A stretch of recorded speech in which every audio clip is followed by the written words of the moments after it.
गृह मंत्री अमित शाह मणिपुर में मिशन शांति पर हैं और मणिपुर में लगातार बैठकों का दौर जारी है। आज तीसरे दिन अमित शाह ने इंडो म्यांमार सीमा पर मोरेह के स्थानीय लोगों से मुलाकात की। इसके साथ ही अमित शाह मोरेह में कुकी समुदाय के लोगों से भी मिले और उनका हाल जाना और लोगों से शांति बनाए रखने की अपील भी उनकी ओर से की गई है। साथ ही मणिपुर की जनता को केंद्र से हर संभव मदद का भरोसा दिया।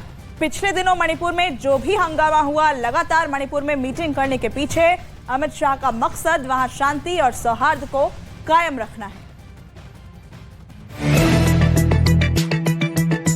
29 मई को रात में जैसे ही अमित शाह इम्फाल पहुंचे, उनकी बैठकों का सिलसिला शुरू हो गया।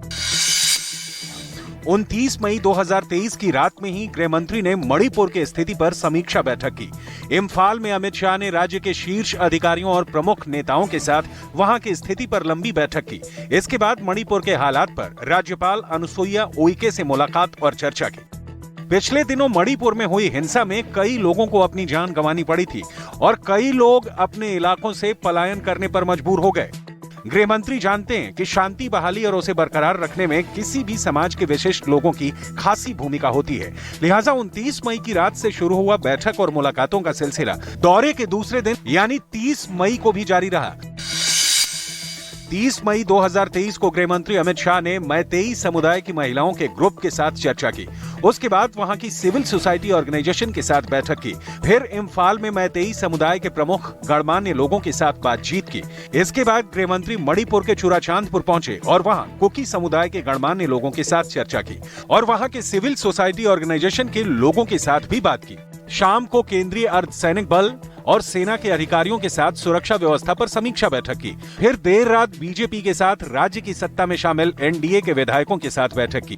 बैठक किसी भी दल, समुदाय या फिर सुरक्षा अधिकारियों के साथ हो रही हो, लेकिन सबका मुद्दा सिर्फ राज्य में शांति बरकरार रखना ही रहा।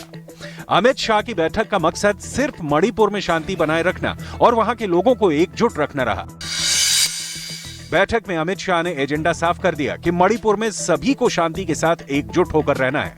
अमित शाह ने भरोसा दिया कि जरूरत पड़ने पर न्यायिक जांच भी कराई जाएगी। अगर जरूरी होगा तो जांच के लिए केस को सीबीआई को भी दिया जाएगा। इतना ही नहीं, गृह मंत्री अमित शाह ने यह भी साफ कर दिया कि वो आगे भी मणिपुर का दौरा करते रहेंगे।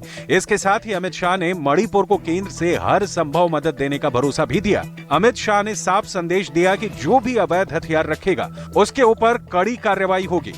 मणिपुर में शांति व्यवस्था बनाए रखना और उन्हें विकास की मुख्य धारा में लाना पीएम मोदी की प्राथमिकताओं में से एक है।